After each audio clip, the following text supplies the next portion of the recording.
আসসালামু আলাইকুম সুপ্রিয় দর্শক, স্বাগতম জানাচ্ছি রাখিস মাল্টি কিচেনের আরও একটি নতুন রেসিপিতে। আজকে চলে এসেছি এগলেস সুপার ময়েস্ট একটা চকলেট মকা মিল্ক কেকের রেসিপি নিয়ে।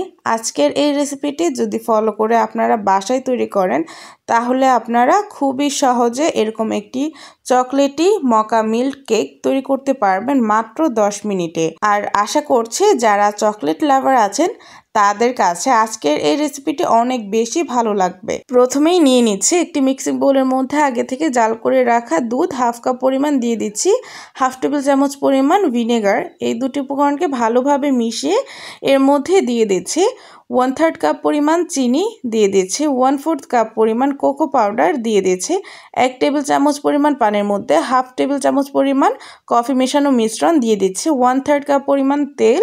এবার এই সবগুলো উপকরণকে ভালোভাবে একটি হ্যান্ড হুইস্কের মাধ্যমে মিশিয়ে নিচ্ছি যতক্ষণ পর্যন্ত না সবগুলো উপকরণ ভালোভাবে মিশে যাচ্ছে। এরপর এখানে অ্যাড করছি হাফ কাপ পরিমাণ ময়দা, 1 চা চামচ পরিমাণ বেকিং পাউডার, হাফ চা চামচ পরিমাণ বেকিং সোডা এবং দিয়ে দিচ্ছি সামান্য একটু লবণ।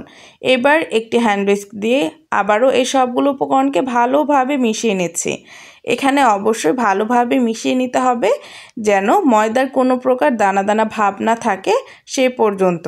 আর এই তো দেখতেই পাচ্ছেন আমি কিন্তু খুবই ভালোভাবে এই ব্যাটারটাকে মিশিয়ে নিয়েছি আর কতটা স্মুথ ও পারফেক্ট একটি ব্যাটার তৈরি হয়ে গিয়েছে। এবার আমি এখানে একটি মোল্ড নিয়ে নিয়েছি এবং এই মোল্ডের মধ্যে আমি কিছুটা তেল ব্রাশ করে নিয়েছিলাম নিচে, তারপর এর মধ্যে আমি সম্পূর্ণ ব্যাটারটা দিয়ে দিয়েছি। এবার এটাকে চুলায় বেক করতে নিয়ে যাব, তার জন্য 5 মিনিট প্রিহিটে রেখেছিলাম একটি হাঁড়িকে। তারপর এর মধ্যে আমি এই ব্যাটারের মোল্ডটাকে দিয়ে ঢাকনা দিয়ে ঢেকে প্রায় 25 থেকে 30 মিনিটের মতো বেক করছি মিডিয়াম টু লো ফ্লেমে। চকলেট মিল্ক সোপটা রেডি করে নিচ্ছি। প্রথমে একটি মিক্সিং বোলের মধ্যে 1/3 কাপ পরিমাণ দুধ দিয়ে দিয়েছি, 1 টেবিল চামচ পরিমাণ কফির মিশ্রণ দিয়ে দিয়েছি, 1 টেবিল চামচ পরিমাণ চিনি, 1 টেবিল চামচ পরিমাণ গুঁড়ো দুধ, 1 টেবিল চামচ পরিমাণ কোকো পাউডার দিয়ে এই সবগুলো উপকরণকে ভালোভাবে মিশিয়ে নিলেই কিন্তু আমার এই চকলেট মিল্ক সোপটা একদম পারফেক্টলি রেডি। এবার এটাকে আমি সাইডে রেস্টে রেখে দিচ্ছি। আর এই তো দেখতেই পাচ্ছেন 20 থেকে 25 মিনিট পর আমার এই কেকটি কিন্তু মাশাআল্লাহ পারফেক্টলি বেক হয়েছে। ডিম ছাড়া কতটা যে পারফেক্ট হয়েছে কেকটি দেখেই বুঝতে পারছেন। আর এই তো একটি কাঠি দিয়ে চেক করে নিয়েছি, ভেতর থেকেও একদম পারফেক্টলি বেকড হয়েছে এই কেকটি। এবার এই কেকটা যখন কিছুটা ঠান্ডা হয়ে যাবে তখন এর মধ্যে এই দুধের মিশ্রণটা দিয়ে দিতে হবে। এখানে কেকটাকে বেশি ঠান্ডা করে নিতে হবে না, কেকটা যখন কিছুটা গরম থাকবে সেই অবস্থায় এই দুধের মিশ্রণটা এখানে দিয়ে দিতে হবে। দুধের মিশ্রণটা উপর থেকে ভালোভাবে দিয়ে এবার এখানে দিয়ে দিচ্ছি আগে থেকে মেল্ট করে রাখা চকলেট। এখানে আমি 1/3 কাপ চকলেটকে 2 টেবিল চামচ পরিমাণ দুধের সাথে মেল্ট করে নিয়েছি। এবার উপর থেকে এই চকলেটের উপকরণটা ভালোভাবে দিয়ে দিচ্ছি। এতে করে এই কেকটা অনেক বেশি চকলেটি হয় আর অনেক বেশি মজার হয়।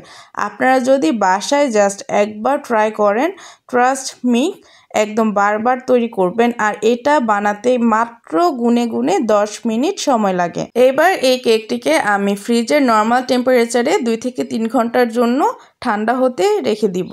কেকটা যখন ভালোভাবে ঠান্ডা হয়ে গিয়েছে তখন কিন্তু আমি এই কেকটাকে কেটে দেখিয়ে দিচ্ছি। মাশাআল্লাহ এই কেকটি উপর থেকে হয়েছে অনেক বেশি চকলেটি, ভেতর থেকে হয়েছে একদম ময়েস্ট একটি কেক, যেটার কম্বিনেশন খেতে অসম্ভব রকমের মজার হয়েছিল।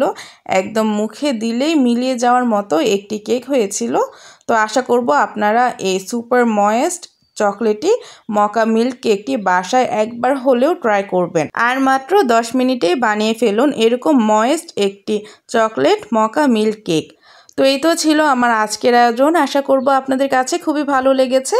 আর যদি ভালো লেগে থাকে তাহলে প্লিজ আমার চ্যানেলটিকে সাবস্ক্রাইব করে আমার ভিডিওটিকে লাইক, কমেন্ট, শেয়ার করবেন। সবাই ভালো থাকবেন, সুস্থ থাকবেন।